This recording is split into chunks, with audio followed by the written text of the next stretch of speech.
Well, today, we're in the most philosophic chapter of the book morning. So it's 2 Nephi 2, Jacob's blessing, or Lehi's blessing to his son Jacob. I've got a little thing that some of you may want to do for family night. I know when I was a young dad, we were always trying to figure out what to do for family night. And so, a lot of you know I have a little gallery in Kaysville, and I have now got a little website that has those images. Let's see if I can do this. And some of them are new images that Wayne went and did this winter, and it's Nauvoo. And so, and on the website, there's a place for schedule a showing. So, if you have a family or an extended family, or if you want to get a couple small families together and come over to the gallery some night, and they can even be little kids, we've done achievement days. And they loved it. And what? And they loved it. They loved it. And all we do is we go through and tell stories of Joseph, and tell stories of Nauvoo, and tell stories of Eleazar Snow, and of Heber, Brigham, and Wilford, and just some of those events, and a little of the history. And so, what I'll do is I've got these cards, okay? And if you and for some reason, if you search it in Google, it doesn't really come up. But if you put it in Chrome, or if you put it in the search bar, it'll come right up. And so, if you're interested in doing that with family or getting a few people together, I'm happy to do that. And there's just a little place there that you can just schedule a time and click it, and off we'll go. So it's just something to do for a family. Okay. And So he does celebrate. it's fun. It's just kind of fun to hear those stories. And some people go to Nauvoo, right? I never go in the summer because there's people there. But I do go in the winter. And I went this winter, and it was 3 below zero. And the wind was about 25 to 30 miles an hour. I had to go to Farmers R Us and get layers of clothing. And while I was there, the river froze. But I'm as dumb as a rock. And Agrees in this circumstance. so I decided to walk out on the Mississippi. So it wasn't frozen when I got there, but it froze within a day or two. But it takes a little longer, I guess, for that ice to get thick. So I'm out there about 15 feet from shore, and it starts popping and cracking and sounding like rifle shots. And all I could think was that little scene, I can't even remember what movie it was. Oh, it was Ant-Man. Ant-Man, where they pull the van in, and there's all those police, and then all of a sudden they say, "Back it up." Back it up. So that would be my last words in mortality. I can tell everybody else, "Back it up." Back it up. Okay, so anyway, I'll leave these just here. And if anyone wants, I've got those little cards. And it's just kind of a fun thing. It's nice for our children, I think, and for adults. They hear stories of faith. Whenever I went with my dad to give a blessing, he always spent about 30 minutes before giving the blessing talking about miracles. Or church miracles. And we just have that simple faith that God knows us and loves us. And that He'll perform miracles on our behalf. And sometimes it's the miracle we seek, and sometimes it's the miracle He would have had us have. And so we just have that simple faith. Today we're going to be talking about agency, and I'll give you a little historical background and a little doctrinal context. But it's going to talk about a little bit about the fall. And so on my break, that's last little spring break, I went with Beth's family, and we went out to Rome, and we saw National Dinosaur thing. Has anyone ever been there? It's amazing. I mean, it's just this wall of dinosaur bones. And it's kind of ironic that we're looking at all these dinosaur bones, and I remember my early youth that these seminary teachers were saying, well, they came from another planet. I don't think so. I just think they kind of walked around and died and got stuck in the mud. But, can you see the problem? because there is no doctrine in the church other than the atonement more critical to understand than the fall. And there is a time in history when everything was living. And eventually, an event transpired in which the fall entered. The timeline? I don't know. The Doctrine and Covenants says in the 121st section that there will come a time when you understand the times and seasons of the Lord. And that's going to be in the millennium. And so I look forward to that. But having simple faith and having the Book of Mormon as a bedrock, it's not very difficult, I think, for most of us to just say, I'll wait and see how that works out. And it's going to be awesome. I told my young priest I want to have a dinosaur as a pet in the millennium, but then you'd need a snowboard just to take care of it. The things they leave behind. And so, maybe not a dinosaur right away. That's probably more you want to know. All right, so let's look at the historical context of what's happening in 2 Nephi 2. In 2 Nephi 2, Father Lehi is very old, and he's going to die in the next chapter. Not from reading the chapter, but just from his age. And there's a pattern here. Righteous fathers bless their children. And before Benjamin died, what did he do? He gathered his posterity, and they were mighty at that time, at the temple. Where righteous father would gather, right? And there, he blessed them and anointed one of his sons to be king. So we look at that as a political thing, because he's called them here for that purpose, but that's not what the Book of Mormon record really states. They had such a great spiritual experience and outpouring that they could all prophesy and cry forth with one voice. And so, Lehi is like Benjamin. Lehi is like Jacob, when he called his son Joseph before him and his other sons to give them patriarchal or father's blessings before they died. Lehi is like Adam, who called his posterity to Adam on down in 3 years before his death to bless them and to make all things known unto them. Lehi, it's funny how we are, but we get certain views of people, and for some reason our brains freeze them in that moment in time. So I think of President Kimball with a little microphone coming out, and very old, and having 12 million operations, and just that little man standing at the pulpit and bearing that testimony. I don't think of him as that fiery young man who went to a dance and took his friend's date home and ended up marrying her.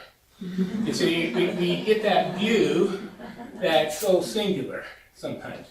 I think we do that to Lehi. So we see this elderly man, and he's taking his family, and he gets in the wilderness, and they're faithful, but really the show's around Nephi quite a bit of the time, and the bow, and getting food, and Lehon, and all those things that are transpiring. But Lehi was a man of tremendous spiritual depth. And when you read and study 2 Nephi 2, you begin to understand that he was absolutely brilliant and inspired in his doctrinal understanding of how things work. There isn't a man on earth, unless he's just taken by the hand of the Lord, that could write 2 Nephi 2. It's just not possible. And perhaps it's those types of chapters that the Lord said that so critical was the Book of Mormon for marvelous work and wonders. I'm not even going to let the church over until it gets there.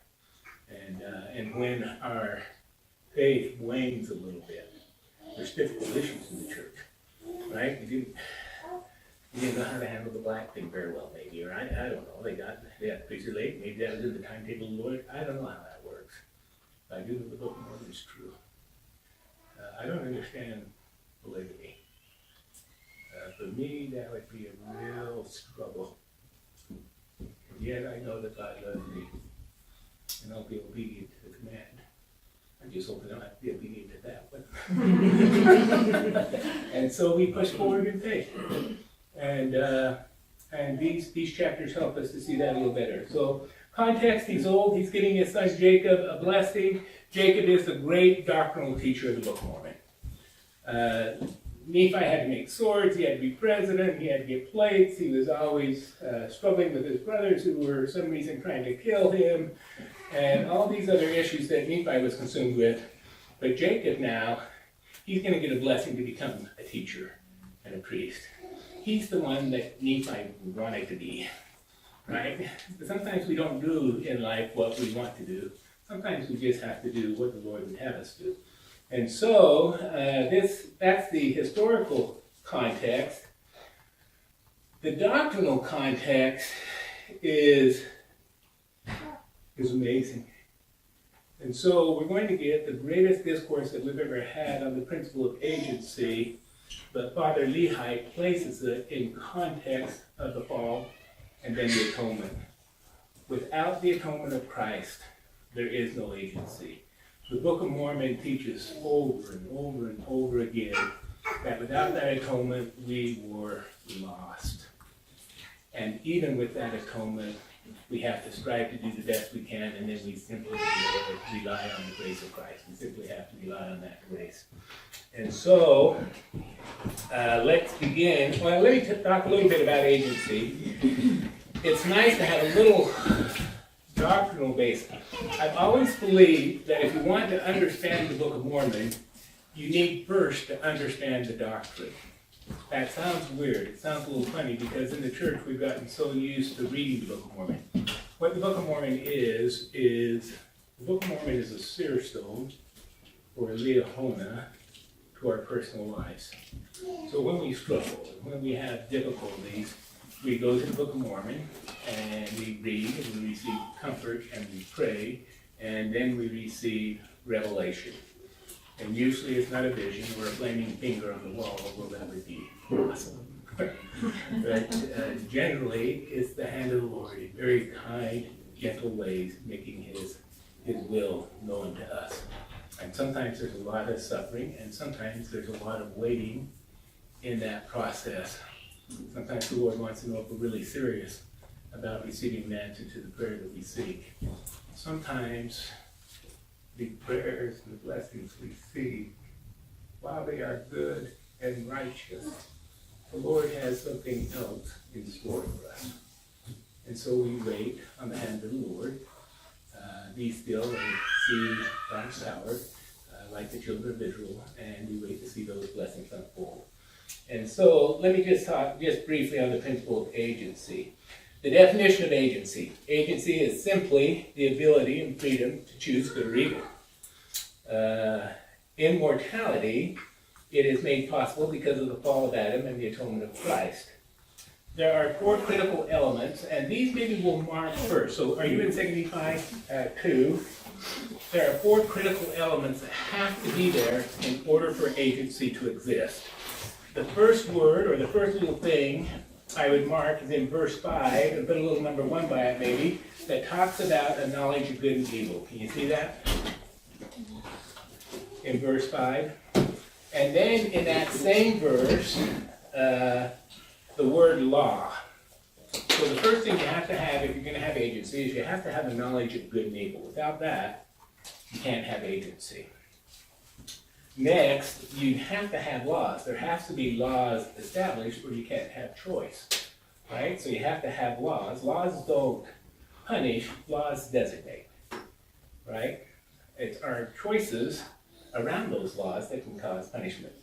The third thing you have to have is in verse 11, and Lehi starts talking about opposition. So number 3 would be opposites. There has to be opposites. And finally, number 4 is found in verse 27, and it is the principle that we have to have choice. And it has to be unfettered choice if it's to have true agency. If you don't have choice, then you don't have agency. It's a little bit mindful of the story. When I was 8 years old, I decided I'm not going to church anymore. That wasn't a decision that an 8-year-old could make in a happy household. But I decided I wasn't going. And Sunday came, and my family was a typical Mormon family. We all left 3 minutes before the meeting started. Everyone blasted in the car, and we took off like crazy and tried not to run over any kids in the parking lot. And 3 minutes before, I hid under my dad's bed, my mom and dad's bed in their bedroom, because I knew they'd check under mine. And I'm hiding under the bed, and my dad's calling for me. Michael, where are you? Michael, we gotta go, it's time to go, it's time to go. Not saying a word, not saying a word, not saying a word. Finally, my dad calls out and yells, and he says, okay, if you're staying home, at least turn off the lights. And I said, okay. And about 3/10 of a second, an arm got under that bed and grabbed me by the leg and drug me out. I just remember digging my hands in the carpet like this, getting drug out, and he picked me up, I'm a pretty good boy, and threw me in the back of the car, and I kind of remember his statement to me. He says, Michael, you're not only going to church, but you're going to like it. I remember thinking to myself, you can force me to go to church, but you can't force me to like it. And I remember not even being mad at my dad. I was just mad at myself. I'm so stupid. I fell for that. I couldn't believe it. So it was just one of those things that went on. Well, that worked for me. I don't know if that would work for everybody. I don't know if you could do that Sunday after Sunday after Sunday. But for me, you could kind of knock me around a little bit, and eventually my eyes got opened, and I went and developed a little bit of faith and those things. There is a principle that is misunderstood, I think, often, and sometimes taught a little squirrely, and it has to do with Lucifer. We'll talk about that, and then we're going to go right into the chapter. We've got to get cooking. Would you turn to Moses 3:4, and we'll talk a little bit about Satan and what Satan sought to do. And then we're going to go in, and we're just going to go verse by verse, and we'll kind of go quickly and see if we can understand a little bit better what's going on. So we're going to Moses. And what did I say this? 3:4. 3:4. I said it wrong. 4:3. Okay.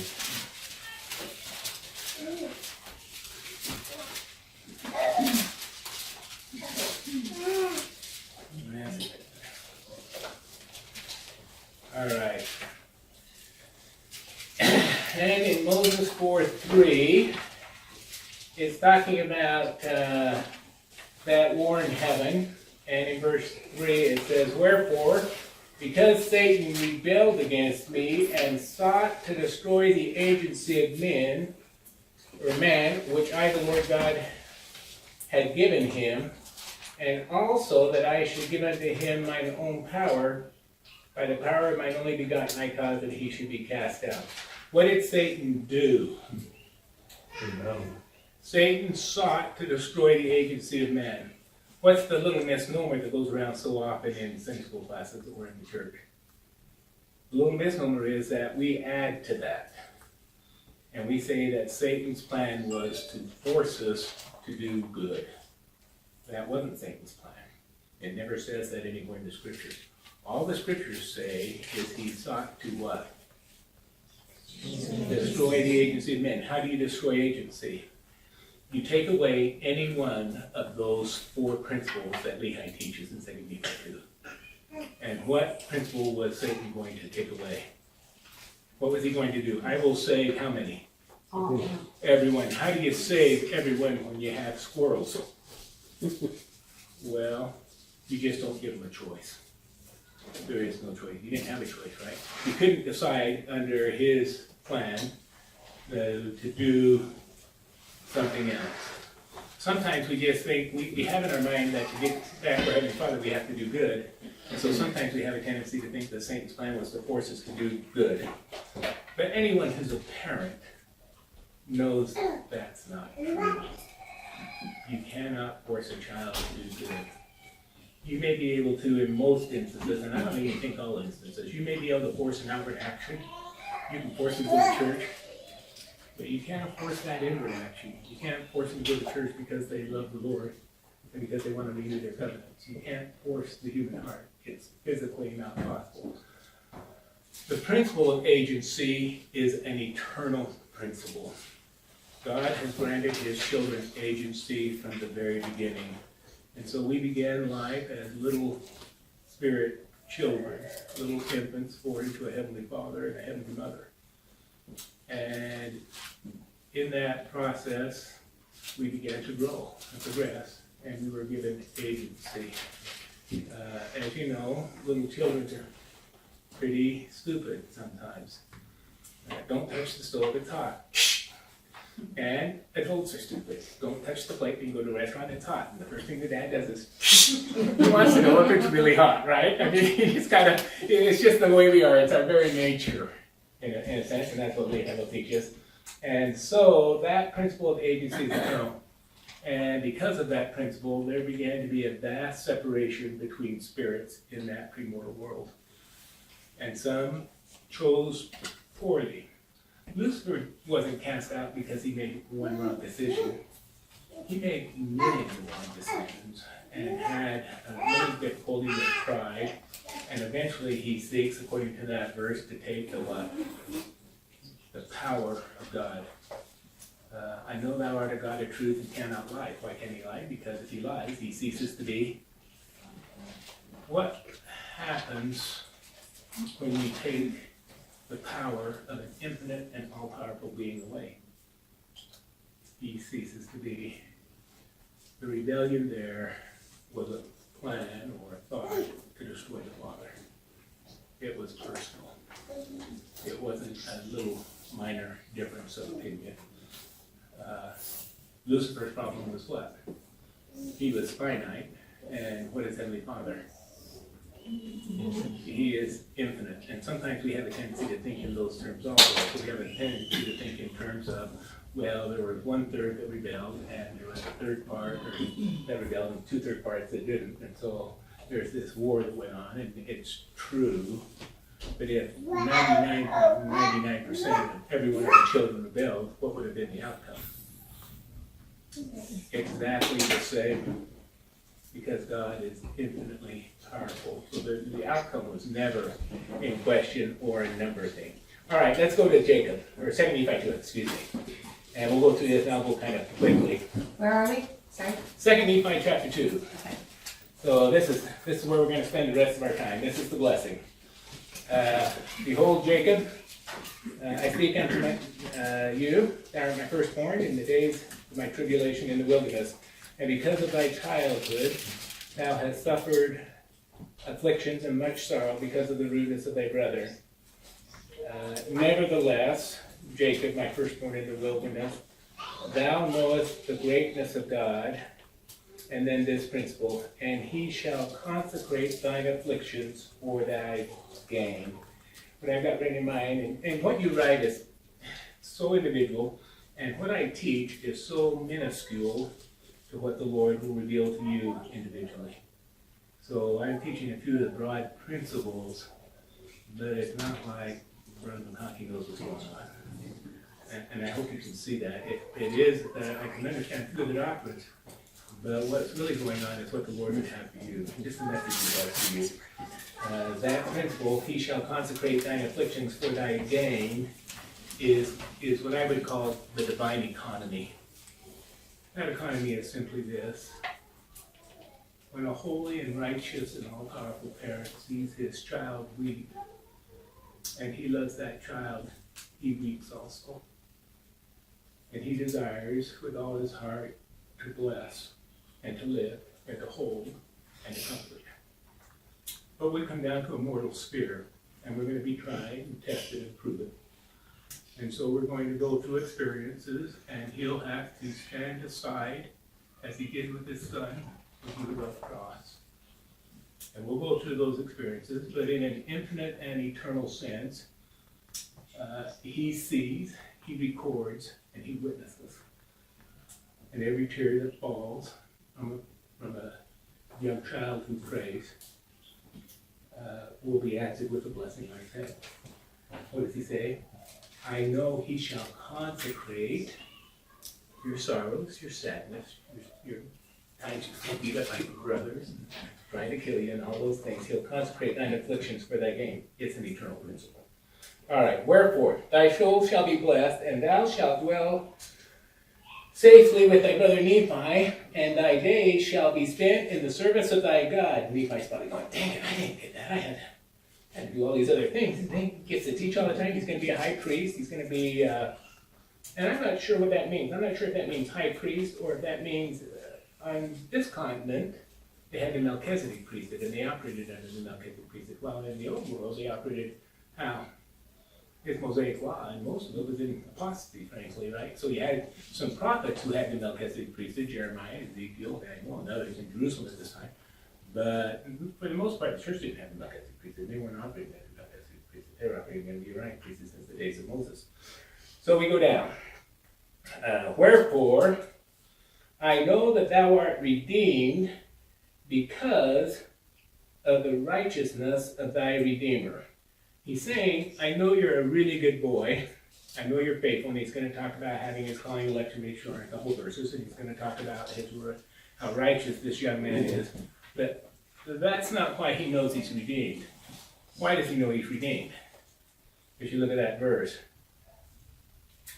Because of the righteousness of thy Redeemer.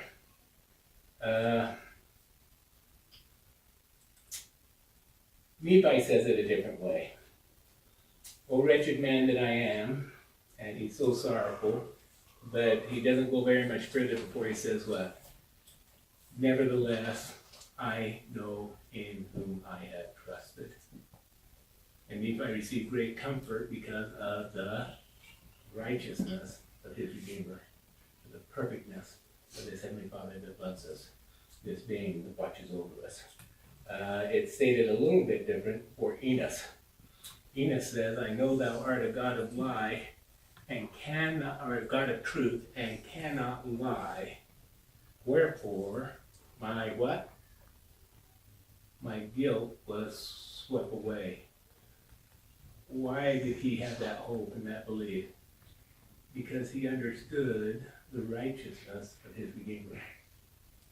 And sometimes we forget that. Sometimes we believe that everything depends on us, but what the Lord requires is a good effort, keeping our covenants, and then what? Depending upon the righteousness of our Redeemer. We depend on the kindness and the mercy and the love of the Heavenly Father who watches over us, and in this divine economy. And so we see this principle kind of unfold.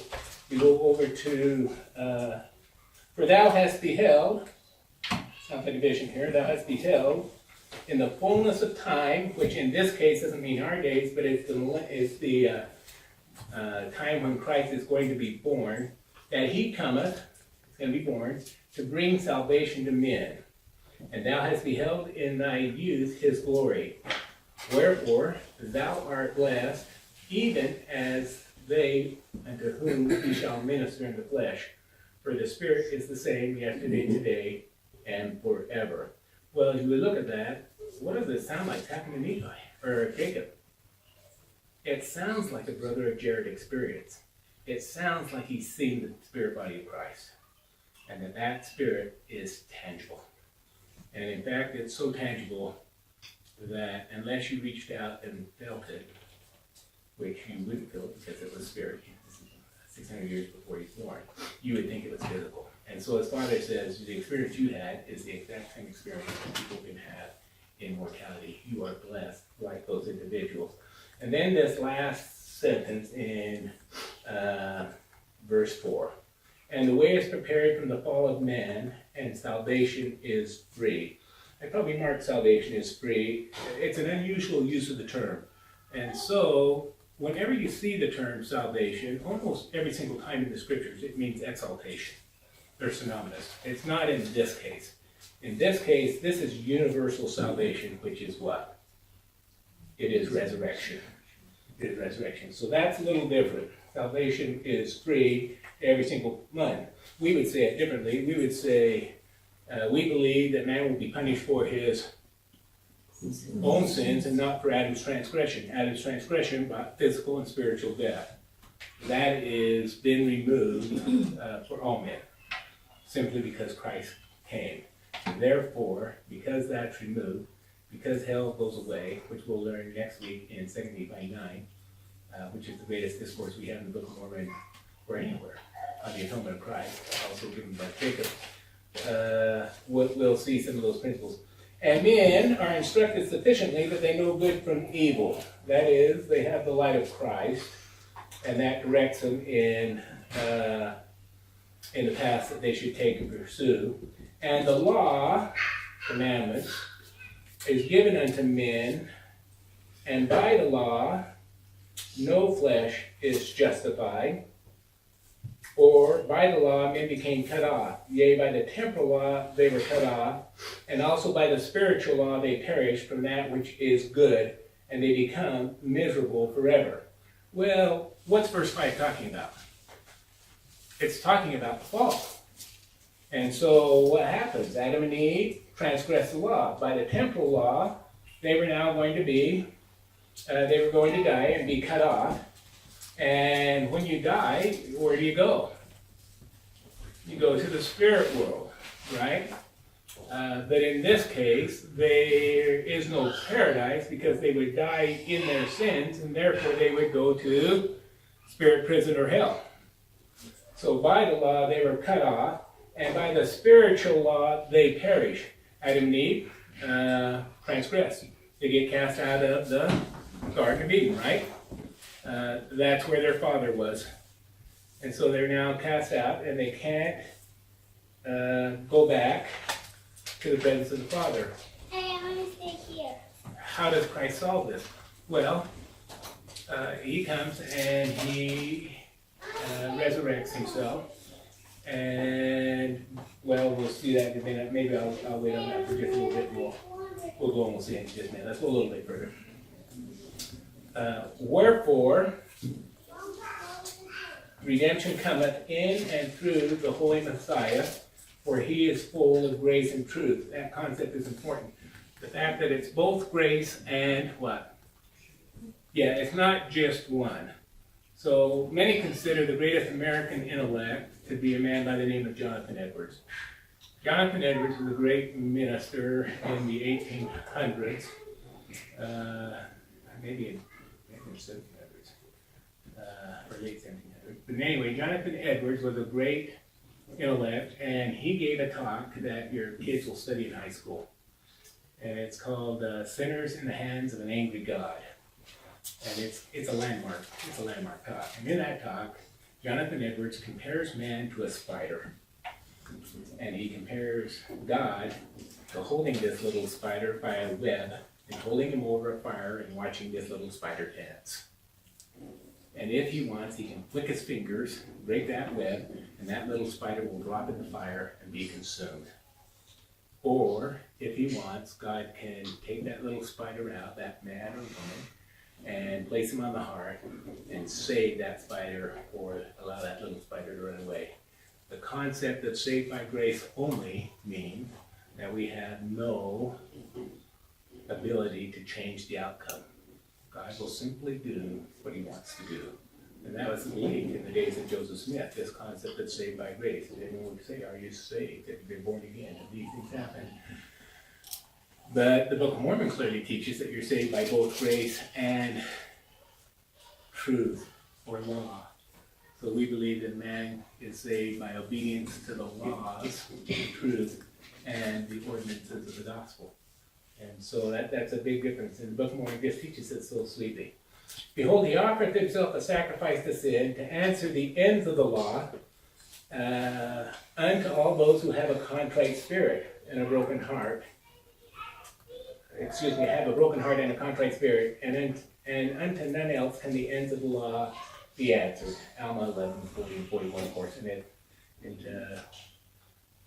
teaches the exact same principle that, while there is a universal salvation, resurrection, and the end of hell, and taking those spirits out and receiving a celestial glory, that is a universal grace, kindness, and demonstrates the love of our Heavenly Father.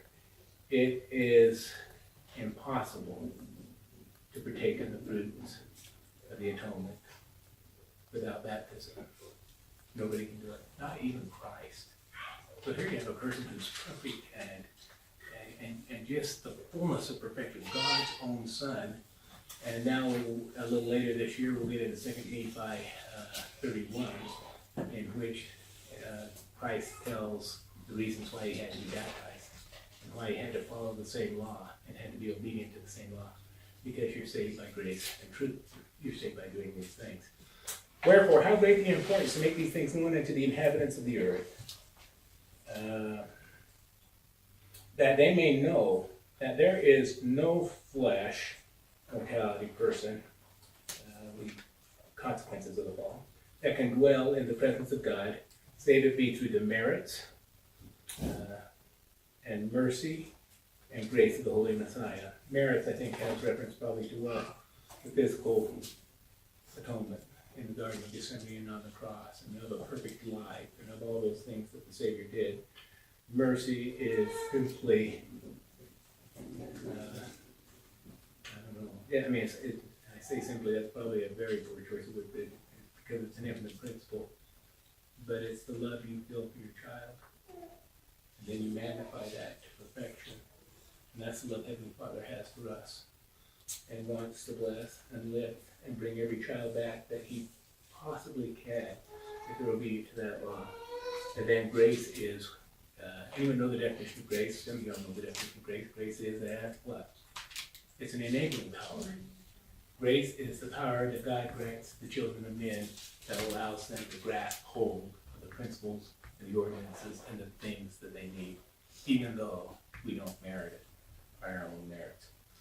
And so, we go on. We're in verse 8. Okay, so no flesh can dwell in the presence of God, save it be through the merits, mercy, and grace of the Holy Messiah, who layeth down his life according to the flesh, and taketh it again by the power of the Spirit, that he may bring to pass the resurrection of the dead, being the first that should rise. And that footnote, I'm not sure if that's in the footnote. The footnote that I put, a little scripture I put to the side of that is John 10, 17 through 18. So next to verse 8, John 10, 17 through 18. And let's get the principle real quick. Let me go there.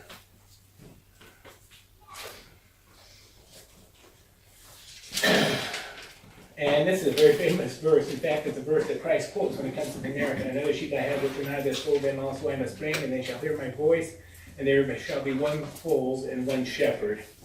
And then verse 17.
Father loved me, because I lay down my life that I might take it again. No man taketh it from me, but I lay it down of myself. I have power to lay it down, and I have power to take it again. This commandment I have received of my Father. The principle is pretty straightforward. Because Christ's mother was a mortal woman, Mary, Christ inherits from her certain things. And what he inherits from her is blood, and the ability to hunger and thirst and feel disease and pain and all those things. Mary blessed Christ with the power to die. But because Jesus is literally the Son of God, and his Father is Elohim, he inherits from his Father certain powers. And that power is what? The power to think the thought and live forever. He was immortal. And so we have this dual being who is half mortal because of his mother, and who is immortal because of his Father. And so Christ states it, because I lay down my life that I may take it again. No man taketh it from me. I have power to lay it down, we would say, because my mother is Mary. And I have power to take it up again because my Father is Elohim. And this commandment, this is the reason I've come to earth. This is why I am the only begotten of the Father. Have I received of my Father? And so we get that principle, and it's taught pretty straightforward in the Book of Mormon. It's pretty amazing how we see that. Wherefore, he is the first fruits unto God. That's an interesting term. It's an Old Testament term. So first fruits is usually used in the scriptures as a reference to sacrifice. And so they would offer up the what? The first fruits of the field, right? Unto God as an offering of perfection and of love. And so Christ becomes the embodiment of the sacrifice. He becomes the first fruits unto God. What other ways is Christ the first fruits? He's going to be the first person to get resurrected, right? So he's the first person to get resurrected, and he shall become the first fruits. And so he's the first one on this world to receive that blessing. Inasmuch as he shall make an intercession for all the children of men, and they that believe in him, we would say believed or baptized, are saved by the obedience to the laws and ordinances of the gospel, shall be saved. And because of the intercession for all men come unto God. Wherefore they stand in the presence of him to be judged of him, according to the truth and holiness which is in him.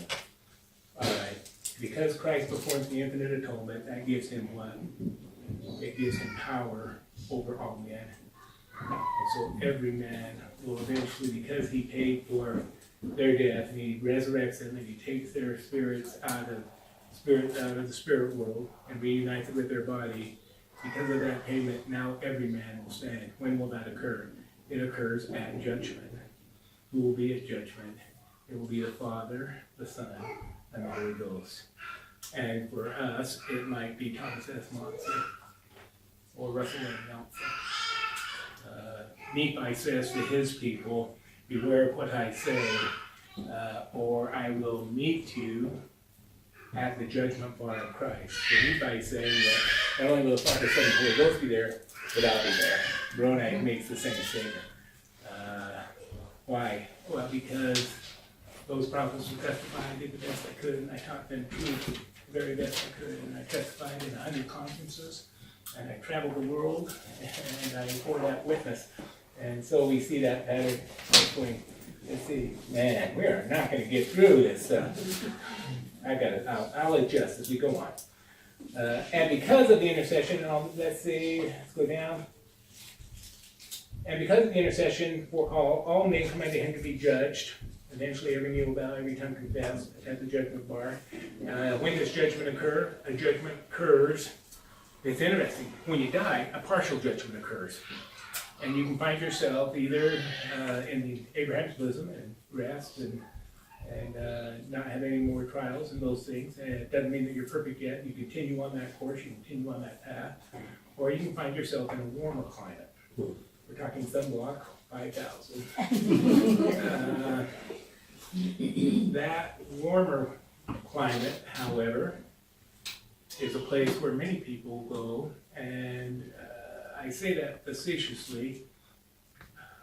In fact, I think we'll piece this more clearly in 75:9, but hell is an interesting place in that it's more like the United States. Is that a good statement?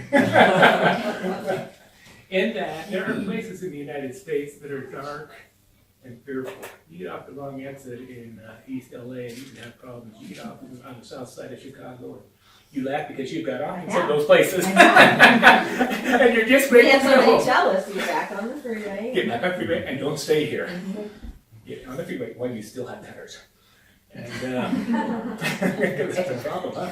I mean, it's really place. So that spirit place, that spirit prison we call hell, has places that are dark and birds of a feather flock together. But there are so many wonderful people who are in that spirit prison. And they're waiting for the gospel. And we're sending missionaries there to teach. And you don't send missionaries to teach unless they can receive all the blessings that the Father has. Wouldn't make any sense. So there are many people who go there that will be able to receive the gospel and enjoy its blessings. And where they live, in those cities and towns and villages, there is peace and beauty and goodness. Okay? And so we get this Catholic or Protestant or whatever you want, we have a tendency to get this view of the spirit world, spirit prison, spirit hell, as a singular experience, but it's vastly more than that.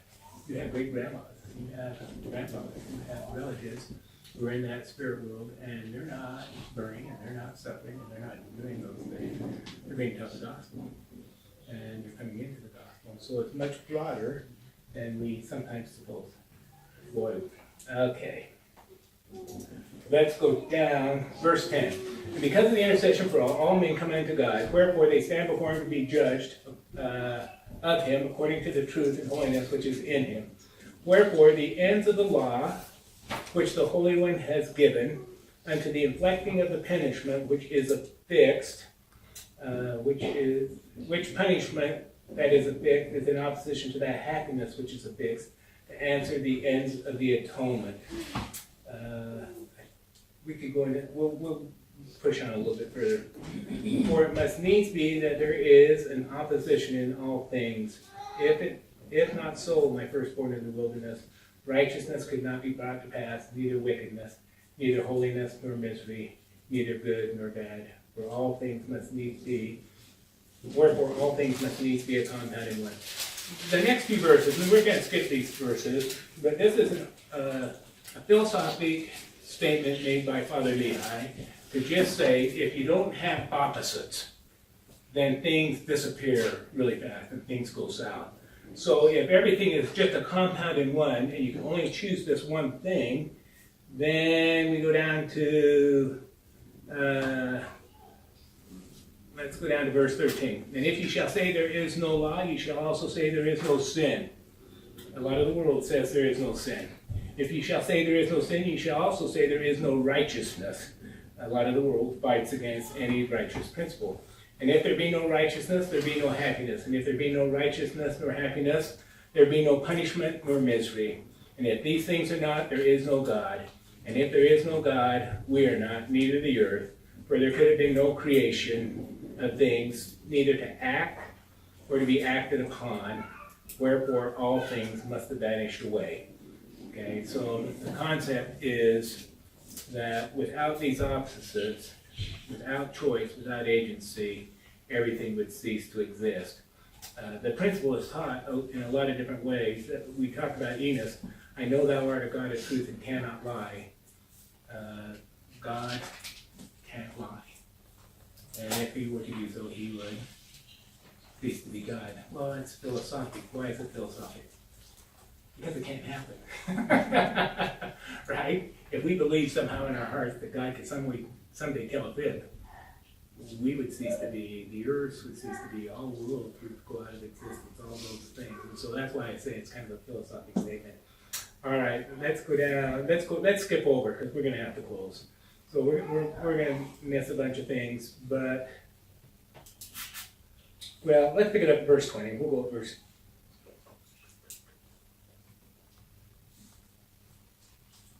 Yeah, man, we should really spend a couple weeks on this, but I don't think we will. Let's go to verse 20. He's talking about Adam and Eve. After Adam and Eve had partaken of the fruit, they were driven out of the garden, and they have brought forth children, even the family of all the earth. And the days of the children of men were prolonged. That's kind of an important thing. I marked prolonged.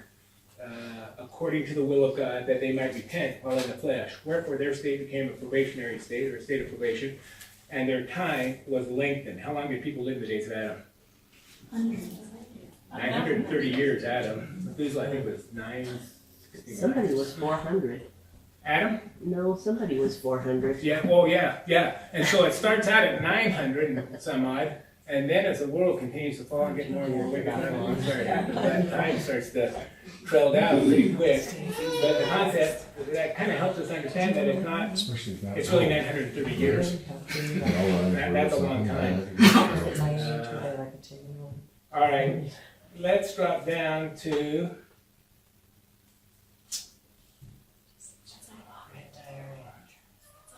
let's go to 22. We'll have to do this a little. And now behold, if Adam had not transgressed, he would not have fallen, but he would have remained in the Garden of Eden.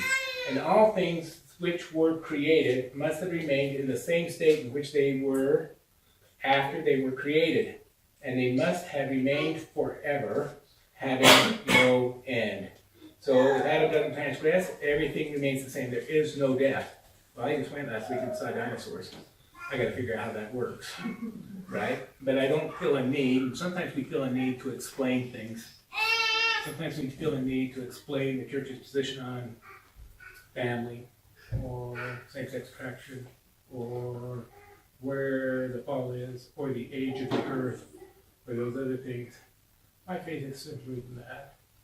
And I have faith that God will reveal and teach and show.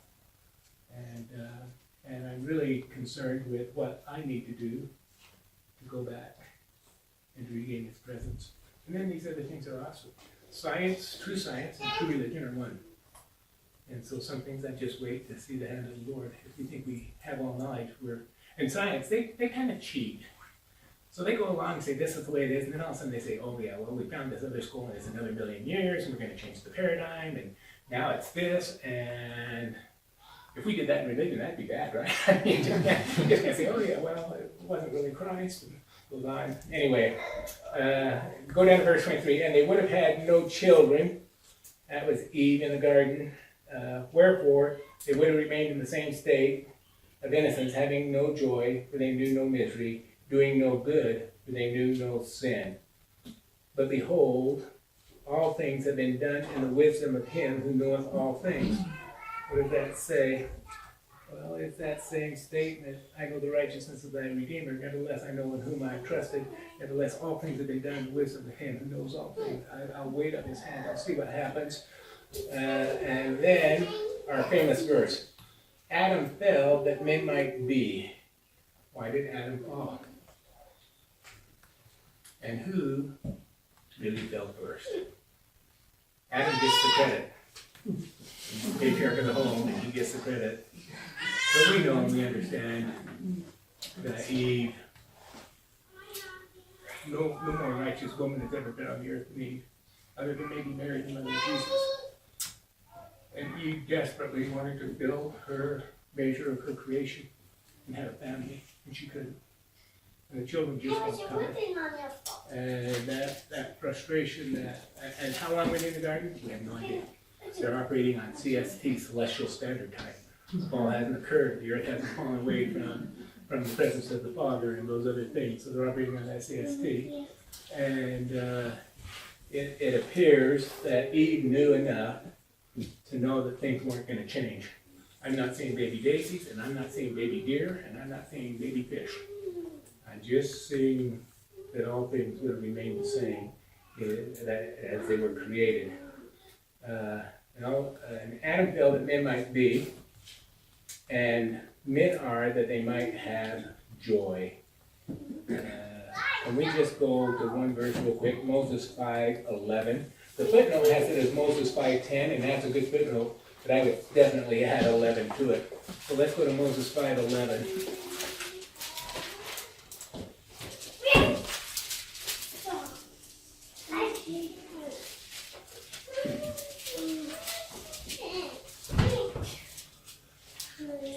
Who's got that, baby?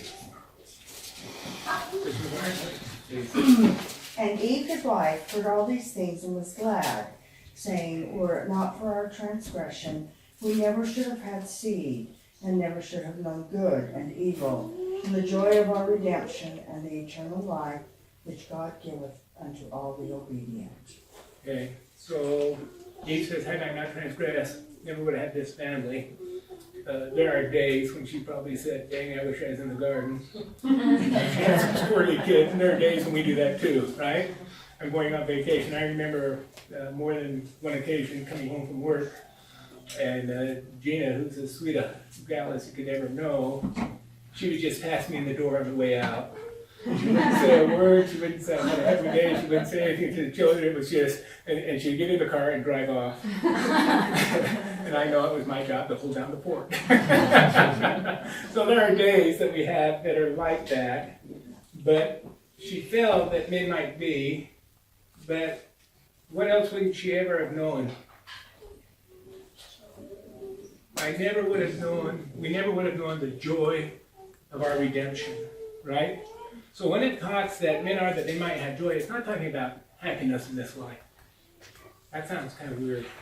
I mean, normally we think of happiness in this life, and we can have happiness, but there are people who are born in horrible circumstances, or have huge trials, or who have children born with very difficult challenges, and it's going to be a struggle, and it may be a struggle on mortality. You may get a body that's just, everybody is broken. It's all on a spectrum, and there are some people like Joseph F. Smith, who suffered from melancholy or depression, who had a lot of tragedy in his life, and it was suffering throughout some days, and pushed forward. Each of us have those different things and difficulties. Joy is what we never would have known the joy of our redemption. Joy is the peace and the calm and the sweet assurance that God knows us, and that when the time comes, we'll be able to go home and be in His presence. So the angels, when they came to proclaim Christ's birth, what did they say? I bring you tidings of great joy. I'm bringing you tidings, I'm bringing you information. Christ is born, but the joy is that Christ is born and Christ will die, and we can have life in Him. And so joy in the gospel is a different sense. And so sometimes we look at that, and I think He wants us to be happy in this life. And I think it's possible to be happy in this life, but that happiness might come in the sense of peace and comfort. And you might be born in Africa. My mom spent a lot of time in the Philippines. Their food storage program in the little branch she was in was a couple of tablespoons of rice a month. They just didn't have those things, and they were faithful. And then the thing that amazed me is President Hinckley goes over to him and gives a talk and says, God will bless you if you're faithful. I want you to pay your tithing. They don't have to. That's a prophet. To me, I'd say, save your money, do the best you can, the Lord will bless you. The prophet says, sacrifice a little more, pay your tithing, exercise that faith, and the windows of heaven will be opened, and you'll receive the blessings you need. And so that concept of having joy. And the Messiah cometh in the fullness of time, that He may redeem the children of men from the fall. And because they are redeemed from the fall, they have become free forever, knowing good and evil, to act for themselves, and not to act because they would be the punishment of the law at the great and last day, according to the commandments which God has given. Wherefore, men are free according to the flesh, and all things are given them, which are expedient unto men, in order to have agency, that they are free to choose liberty and eternal life through the great mediator of all men, or to choose captivity and death according to the power of the devil, according to the captivity and power of the devil. For he seeketh that all men might be miserable like unto himself. And now, my sons, I would that ye should look to this great mediator, and hearken unto his commandments, and be faithful unto his words, and choose eternal life according to the will of his Holy Spirit. And we go on to some of the verses, but brothers and sisters, what a marvelous chapter, and what a great prophet and wonderful father, as he blesses and counsels his children and teaches them the principles of salvation. May we so live as to have joy in this life, and that joy will be the quiet, sweet assurance of the Spirit that all will be well, that there is a divine economy, that I'll do the best I can to choose the better part, and then I'll rely on the grace and the merits and the mercy of my Redeemer. I say that in the name of Jesus Christ. Amen. Amen.